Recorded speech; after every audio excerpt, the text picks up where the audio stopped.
আসসালামু আলাইকুম গাইজ, আশা করি সবাই ভালো আছেন। আমরা আমাদের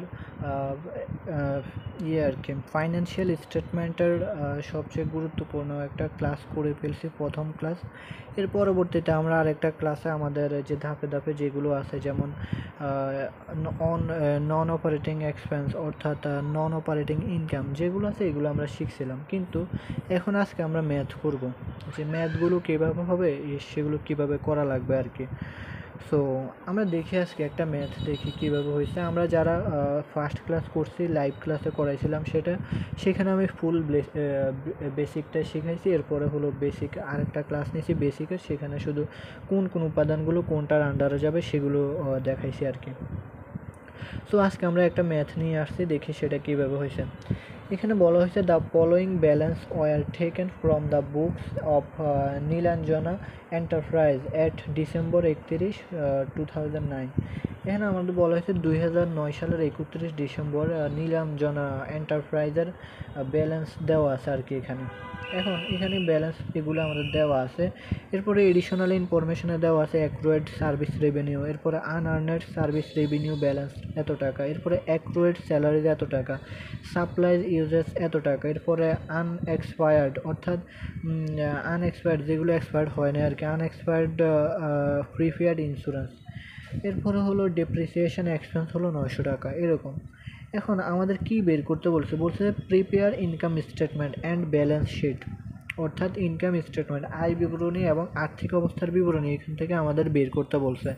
তাহলে আমরা এটা দেখি, আমাদের আয় বিবরণী হলো দুই প্রকার। কয় প্রকার? একটা হলো সিঙ্গেল স্টেপ আর একটা হলো মাল্টিপল স্টেপ। এখন আমরা যদি দেখি দুইটা আমরা বুঝবো কীভাবে যে এটা কি সিঙ্গেল স্টেপ হবে নাকি মাল্টিপল স্টেপ হবে।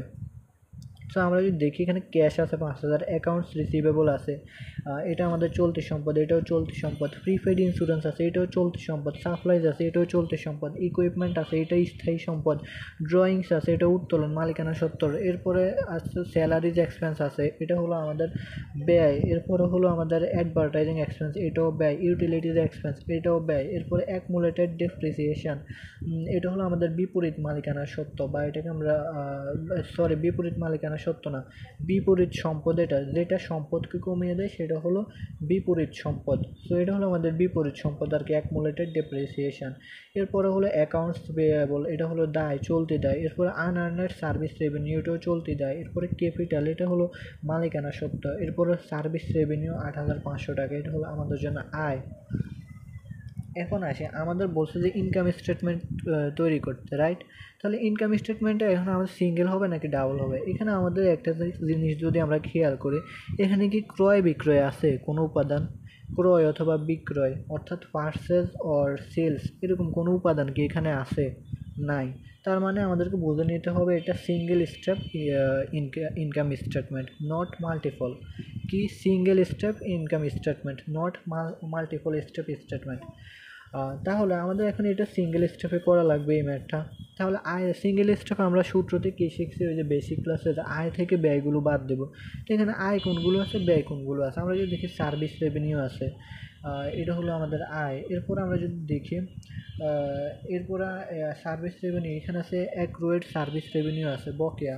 এরপরে আমরা যদি দেখি ব্যয় কোনগুলো আছে, ব্যয় আছে হলো salary expense, advertising expense, utility expense, এরপর হলো এগুলোই আছে আমাদের। এগুলোর সাথে আমাদের এখানে সমন্বয় করতে হবে। তো আমরা একটু ম্যাথটা দেখি কীভাবে এখানে আমরা করছি। এই যে প্রথমে আমাদের রেভিনিউতে আসছে হলো সার্ভিস রেভিনিউ 8500 টাকা। আমরা যদি দেখি ডিরেক্ট এখান থেকে তাহলে ভালো হবে। এই যে সার্ভিস রেভিনিউ আমাদের এখানে কত ডিরেক্ট, এই যে 8500 টাকা, 8500 টাকা। তাহলে এখন আমরা এখানে 8500 টাকা লিখলাম। এখন অ্যাক্রুয়েড সার্ভিস রেভিনিউ, এটা আমাদের জন্য বকেয়া আয়। তো বকেয়া আয় কী হবে, যোগ হবে। অ্যাক্রুয়েড সার্ভিস রেভিনিউ, এই যে অ্যাক্রুয়েড সার্ভিস রেভিনিউ, এটা আমাদের জন্য যোগ হবে, সমন্বয়। তাহলে সার্ভিস রেভিনিউর সাথে অ্যাক্রুয়েড মনে রাখতে হবে, আমাদের সমন্বয়ের এন্ট্রিগুলো দুইবার যায়, রেওয়া মিলের এন্ট্রিগুলো একবার যায়, সমন্বয়ের এন্ট্রিগুলো দুইবার যায়। যেমন এই একটা সমন্বয়ের এন্ট্রি যদি আমাদের একবার আয় বিবরণীতে যায়, তাহলে সেটা আবার আরেকবার আমাদের ব্যালেন্স শিটে যাবে।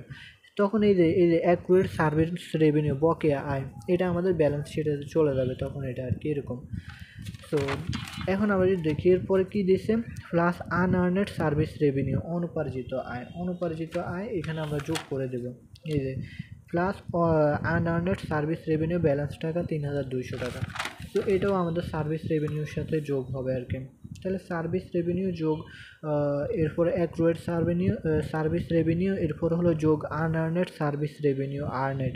যেহেতু এখানে আমাদের আর্নেড হয়েছে তার মানে এটা আমাদের তো ইনক্লুড করা হয় না, যার কারণে এটা এখানে ইনক্লুড করতে হবে সমন্বয় থেকে। সেটা কীভাবে আমরা যদি দেখি এখানে কত আসছে 2350 টাকা। এই যে আমাদের এখানে আনআর্নেড সার্ভিস রেভিনিউ আছে 5,550 টাকা।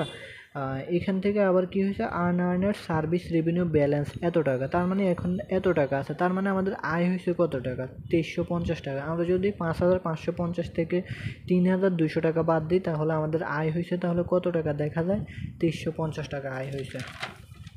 এখন আসে তাহলে এগুলো আমরা যোগ করে দিলে রেভিনিউ আমাদের 11,350 টাকা চলে আসবে টোটাল রেভিনিউ। এখন আমাদের এখানে কি আর কোনো আয় আছে, যদি আমরা দেখি আর কোনো আয় নেই, এখানে সবগুলো ব্যয় সম্পদ আছে, এখানে আর কোনো আয় নেই। তাহলে আয়ের সাথে সমন্বয় করে আমরা যা আছে সেগুলো আমরা করে ফেলছি এখানে। এখন আসে আমাদেরকে এক্সপেন্ডিচার বা ব্যয়গুলো বের করতে হবে। ব্যয় কোনগুলো আছে, যেমন ইন্স্যুরেন্স এক্সপেন্স আছে।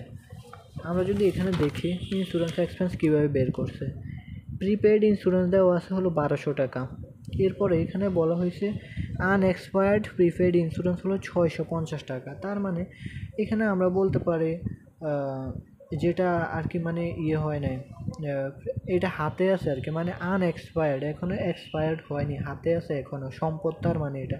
তাহলে এখানে সম্পদ হলো 1200 টাকা, এটা থেকে আরও এত টাকা আছে আমাদের 650 টাকা আছে। তাহলে খরচ হয়েছে কত টাকা আমাদের, তাহলে 1200 থেকে আমরা যদি 650 বাদ দিই তাহলে আমাদের হলো 500 টাকা। এটা হলো আমাদের জন্য খরচ, 550 টাকা আর কি। 1200 থেকে যদি 650 টাকা বাদ দিই তাহলে আমাদের থাকে হলো 550 টাকা। এটা হলো আমাদের জন্য খরচ। যেহেতু আমাদের বলছে আনএক্সপায়ার্ড, এত টাকা থেকে এত টাকা এখনও আনএক্সপায়ার্ড আছে, তার মানে যেটা এক্সপায়ার্ড হয়েছে সেটা হলো আমাদের খরচ 550 টাকা। এরপরে আসি আর কী কী আছে, সাপ্লাইজ, এই যে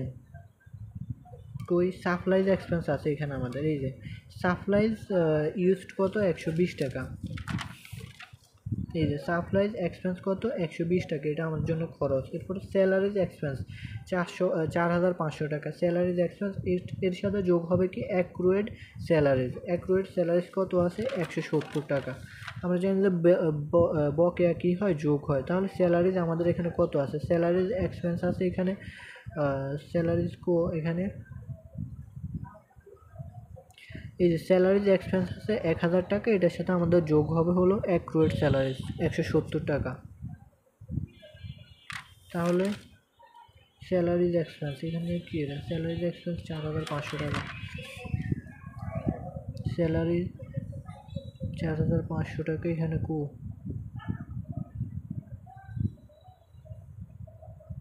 সরি এটা আমি একটু দেখতেছি, হ্যাঁ সরি, এখানে আমি স্যালারিজ এক্সপেন্স হবে 4,500 টাকা, আমি এখানে ভুল একটা লিখতে হয়ে গেছে। 4,500 টাকা হবে স্যালারিজ এক্সপেন্স, আর 1,000 টাকা হবে আমাদের রেন্ট এক্সপেন্স হলো আমাদের 1,000 টাকা। এখানে ভুল করছি, এখানে একটা লেখার জায়গায় আরেকটা লেখার কারণে উঠাতে ভুল করে ফেলছে। আচ্ছা যাই হোক, তাহলে স্যালারিজ এক্সপেন্স হলো 4,500 টাকা, এটার সাথে আমাদের যোগ হবে কি অ্যাক্রুয়েড স্যালারিজ 170 টাকা। এই যে আমরা এটা এখানে বসালাম, স্যালারিজ এক্সপেন্স 4,500 যোগ অ্যাক্রুয়েড স্যালারিজ হলো 170, তাহলে 4,670 টাকা। এরপরে রেন্ট এক্সপেন্স কত, 1,000 টাকা। এই যে রেন্ট এক্সপেন্স 1,000 টাকা, এটাই আমরা আগে বসে ওইটা করে ফেলছিলাম। আচ্ছা তাহলে অ্যাডভার্টাইজিং এক্সপেন্স আছে, এরপরে ইউটিলিটিজ এক্সপেন্স আছে, ডেপ্রিসিয়েশন এক্সপেন্স আছে। আমরা যদি দেখি এখানে এই যে অ্যাডভার্টাইজিং এক্সপেন্স আছে 400 টাকা, ইউটিলিটিজ এক্সপেন্স আছে 1,300 টাকা, এরপর হলো ডেপ্রিসিয়েশন আছে। ডেপ্রিসিয়েশন আমরা কীভাবে পাইছি যদি দেখি এখানে, এই যে ডেপ্রিসিয়েশন এক্সপেন্স আছে 900 টাকা, এটা আমাদের জন্য ব্যয়। তো এগুলো আমরা সবগুলো যোগ করার পরে আমরা এখানে আয় থেকে ব্যয় বাদ দিলে আমরা যেটা পাবো সেটাই হলো আমাদের নিট ইনকাম। সো আমরা সিঙ্গেল স্টেপ ইনকাম স্টেটমেন্টের ক্ষেত্রে এটা আমরা করে ফেললাম। এভাবে আমাদেরকে করতে হবে, আয় থেকে ব্যয়গুলো অর্থাৎ রেভিনিউ থেকে এক্সপেন্ডিচার বাদ দিলে যেটা আসবে সেটা হলো নিট ইনকাম। সো এটা হলো আমাদের নীলাঞ্জন এন্টারপ্রাইজের ইনকাম স্টেটমেন্ট আর কি সিঙ্গেল স্টেপে পেয়ে যায়।